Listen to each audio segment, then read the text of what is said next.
Forster was born in 1879, but the father died within a year of Forster's birth. And that affected his life to a great extent because it drove him and his mother in on themselves. And despite the fact that they were very comfortably off and had plenty of money and resources, they always felt slightly outside their true class, as it were. So when he came up to Cambridge, to King's College, it was a tremendous release to him. He had not imagined that he could actually have intellectual conversations with people, that he could make huge friendships that would sustain him for the rest of his life.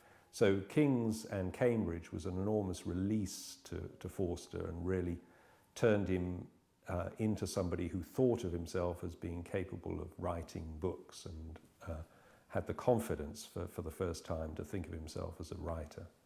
And Forster, after writing Howard's End and starting another novel called Arctic Summer, had come to feel that that novel wasn't working very well, and he kind of ran out of steam on that one.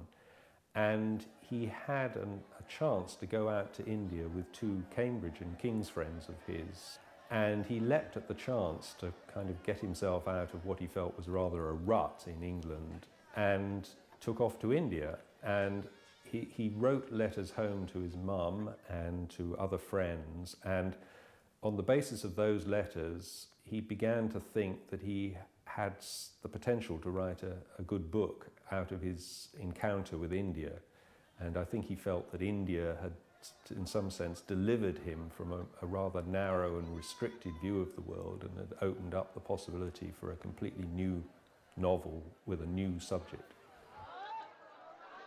When Forster went out to India the first time in 1912 to 13, he toured around visiting his friend Said Ross Massoud and other friends he'd made at King's and Cambridge, in fact, a whole circle of them who were working out in India.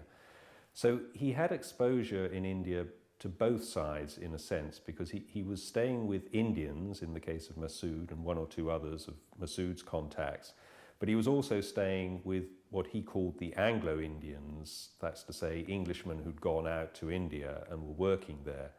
And so he saw the club life that was the centre of the social existence of that group of people, but he also saw something of the Indian side of living in India.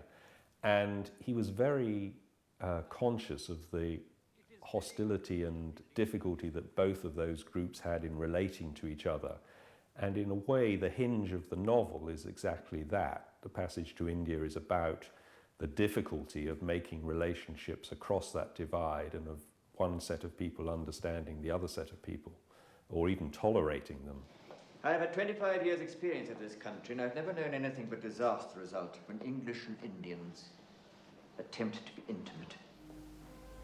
Forster himself, all throughout the rest of his life, was forever telling people that it didn't really matter what happened in the Morava caves. What mattered, as it were, was the very muddle about what happened in the Morava caves. So I think that was his central insight, that it didn't matter whether there'd been a sexual assault on Adela in the caves. What mattered was that there was a mystery at the centre of the book, which nobody could explain, and in a way the rest of the book is an exploration of misunderstandings about what might have gone on in the caves, and a failure on the part of most of the characters involved to really register that the central mystery of the Morava caves was, as it were, the absence of meaning. And the true horror of the Morava caves is that it's meaningless. The meaningless echo that Mrs. Moore hears in the cave is, I think, a very important symbol in the book. Mrs. Moore! Please! It's a very difficult question as to why Forster didn't write another full-length novel after A Passage to India. I think part of the reason is that he felt he didn't have as good a subject ever again as he had in India and A Passage to India, and that's why perhaps he was never able to explain it, despite the fact that hundreds, if not thousands, of people were always asking him the question, why no more novels, Mr. Forster? he was never really able, I think, satisfactorily to explain to others, and perhaps even to himself, why that was the case. Contrary to what many people think of, they think of Forster as a sort of old maidish figure, rather left behind by the 20th century. Forster was actually very good as a broadcaster himself, and in fact much of his later work in the 30s and 40s and most of his important work was done as a broadcaster. So he was actually very good at using what then was the cutting-edge technology in communication. And so I suspect he might not have been quite as hostile to filmmaking and films as one might think. It's a fun question, really, to think about what Forster might have made of it.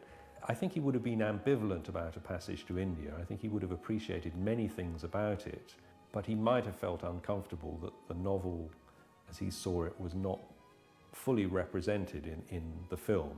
I think he might have also appreciated that filmmakers cannot just be truthful to the novel. It might not make any sort of a decent film at all, but they have to explore the novel in different ways. I think he would have appreciated that, but he might also have felt, I think, slightly unhappy, particularly with the way the ending of the film is different from the ending of the book. Good though that film is.